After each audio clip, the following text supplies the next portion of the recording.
Yep, you heard it right. Unfortunately, I have to part this thing out. Okay, so this is how far we've come. I have pretty much, well, one side of the car. So after several hours of work, my back is killing me.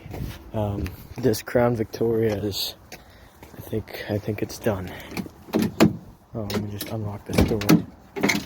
This thing is absolutely done. Yeah. Okay. Watch the field there. Do that. Wow. Okay.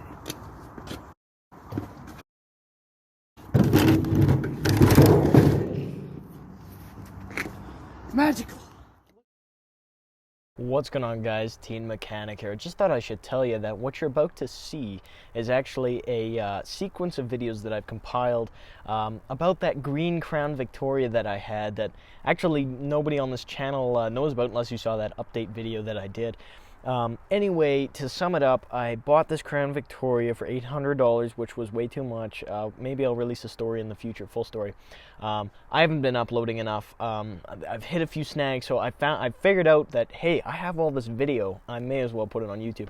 Anyway, there was a hole in the frame from rust. Couldn't be fixed with that frame swap. It was only good for parts, so I parted it out, and long story short, this video was a result. So I just thought I'd kind of loop you in here if you didn't catch that update video. But let's just say this was a lot different.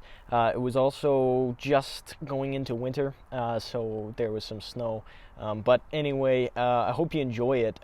This has already been a too long video because this is going to be a long one. But trust me, and stay tuned later on because I'm going to have some good videos coming. Alright, so this is video of how to remove, I guess it's how to remove, I mean I use how to kind of generously there because this here is, sorry if there's wind noise by the way, this is just kind of for my portfolio. I don't know if this will end up being on YouTube, if it is, it's very unprofessional, like it's not a quality video, but, so I took this fender off. Now, these Crown Victorias, they come off with their inner fender. You can take the fender off separately, but it's more work. So here, as you can see, it looks kind of like a rat rod when the fender is off. But it's quite a hard job to take the fender off of a Crown Vic. So I'm just gonna kind of walk through how to do it. So obviously you have to take the bumper off. That's a whole separate thing, and I can't show you because the front fascia is gone and everything like that. But it makes it a lot easier if the front end is off. You know, that's obviously not how most people are going to do it.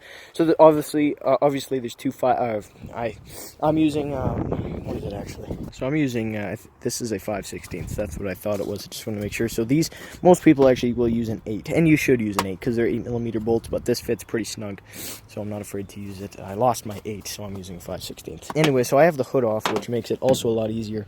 So there's going to be 4 bolts here. These two here are going to be 5/16. These two are going to be 13s. Very easy to get to them all. You can use a ratcheting wrench right here for this 13 and then use an actual ratchet for that one. So once you have that stuff out, I mean that's the easy part. Down here you'll notice there's one bolt right there, super easy to get. This here you'd have to unbolt. That would be the front fascia. You'd see 2 bolts right there. It'd be very, very simple. Right here is a bolt for the bumper. Obviously taking that out if you remove the bumper. You don't actually have to remove the bumper, but you absolutely should. Okay, and then if you open this door here, which is not ideal, if you open this door, there is not going to be any bolts exactly back here that you need to get to, so you don't have to worry about taking any doors off or anything. But down, where is it? Right there. That's a 10. You're going to have to remove that. Down here, this is just a little motorcraft sensor here. Some kind of Ford part that you're going to have to get out of there. That's probably going to be easy. Just all I see is 2 7/32 bolts. Very easy. I removed the shroud. The shroud there, so that is probably a good idea. But under here, you'll see there are quite a few things you have to get rid of. So I know this might look kind of frustrating because you have a power steering reservoir and you have a washer fluid reservoir. That's not actually that hard. You'll see underneath here there are little bolts like these right here, and those are what hold in things like the fuse box and the power steering. The power steering actually is probably those clips that you see, but and there's going to be 2 screws like that in the center of your screen that have really big washers. One there and one right there that's kind of peeking around the corner. There's going to be that one bolt right there. Very easy to get to all that. And then there's, little Christmas tree clips everywhere, like right there. So if you can get all those out, it's going to be very simple. This just pulls right off. That's just fuel pump relay and stuff like that. Nothing important or anything. This here, I'm actually not sure. I assume it's some kind of vacuum something, because there's a vacuum tube going to it. So I actually don't know what this does, but very easy to remove. I'll show you that in a second. This here is just well, actually all the tabs are broken. So this here actually should just pull right out of there. If not, just pop it out. That's it, problem solved. Really nothing special there. So now I'm going to show you how to get all this crap out. So I'm going to do this off camera because this is going to be hard to do.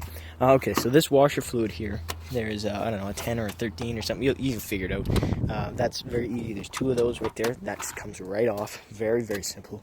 If you really are not sure, you can see there's the pump right there, along with all the sensors and everything. So if you look in there, there's some wiring that you need to disconnect right here.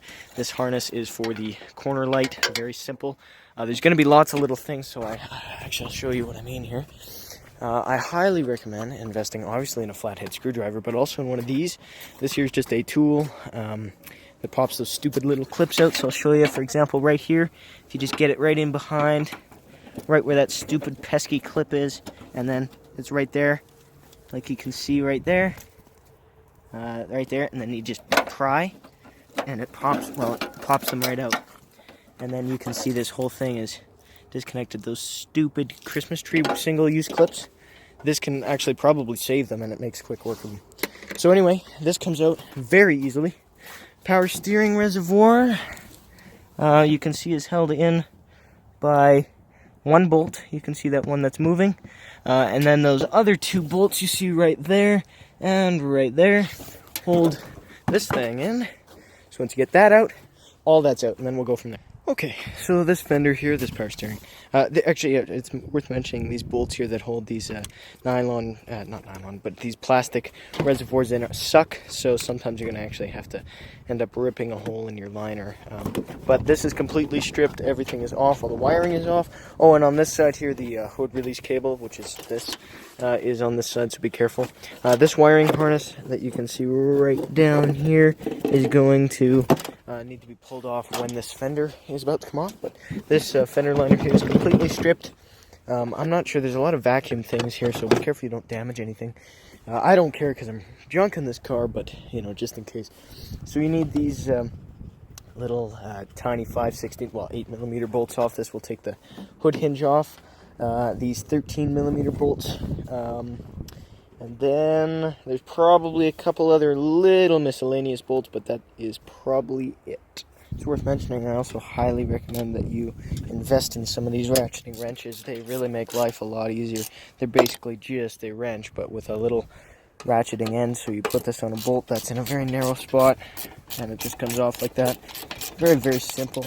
Very easy to do if you can't get a socket in there. There we go. Okay. Hold on. There we go. There we go. Hood hinges off. I'd save those if they're not bent. Like if you were in a front end crash, obviously junk them. But I wasn't, so I'm not gonna junk those. I'm gonna keep those with the hood because they fit properly. Here is a 13mm ratcheting wrench. Now you can undo these with this, but I'd just much rather use oh, that's 15. I'd much rather just use my 13 on this, so I'm just going to find that real quick. I used this giant half-inch ratchet, to get these out because they were quite tight, I remember, so I'm going to do that now. This is a very nice one because it's very solid. I can do it one-handed, I know. Yep, there we go. It's one broken loose. We're going to break this one loose. There we go. Okay, so just get those. So now we're unbolting the fender. There were a few things I forgot to mention. There's going to be 2 8mm bolts right under there, one right there, obviously, and one is going to be right behind this ridge, right there. So there's that one and that one. So you're going to get those out, and that's going to pretty much free up this whole front end. There's also this bar, which holds it to the bottom of the fender here. Now this is completely rusted off, so I'm actually not even going to take that off. But normally you would remove that one too, but I'm not going to because that does nothing. But that is the gist of that. And then pretty much all you have left is up here on the front, behind this stupid fender liner. There's going to be a bolt that is going to be facing that way, so it's going to be easy to get once you get the liner out of the way. But once you get the liner out of the way, you just loosen that, and then this whole thing will come off. I just thought I'd show this. This is a perfect time for ratcheting wrenches. You can see this 10 down here I showed you earlier. Right down in there that this ratcheting wrench is on right there. This is a perfect time for a ratcheting wrench. You could stick a ratchet right in here and go from that way, but it's just so much easier. Oh my goodness. Break it loose. Oh, there it goes. Well, there it is. So I couldn't show you taking that bolt out because it was just a little too difficult, but if you pull back this first fender, there's a second little fender. You can see I have it tucked up there. Right there in the center of your well, there you go. Right there in the center of your screenish. See that hole? That's where that bolt goes. Sorry, video cut out, but it's quite a task. So now this whole fender will come right off. As you can see, it's just ready to fall off. So I'm going to move this out of the way. And then we will get this off. I don't think I can do it one-handed, but I'll try. Yeah, there we go. All right. Now, the reason it's not coming off right away is because I have to get this whole wiring loom that's right there off, so I have to try and do this now. Alrighty then, got this thing off, matches the other side, and holy crap, just look at this thing. Like this is crazy looking. My God. This looks so crazy. I mean, I don't even know. This is so stupid looking. So now this core support, which has to come off, is like pretty much ready to come off. There's a couple of bolts, giant bolts holding it on. And that's it. You can see how the suspension is all put together in there. If I rock it up and down, that's pretty cool. Now that whole fender basically takes the whole side of the front off. Anyway, so now this core support is very easy. I'm going to take off these 11mm bolts that hold on the fan shroud. There's a couple little hoses I'm going to take off. And then, see, the AC is not discharged in this car, which means that there's still Freon in it. So I'm going to have to kind of unbolt the radiators from it and set it aside. But this engine should be able to come out tomorrow, so this is pretty cool. Okay, so I just took this radiator out here. Got this out. This core support is really loose. It's ready to come out. But as you can see here, this fan, I don't know how to get it off. I don't want to get it off.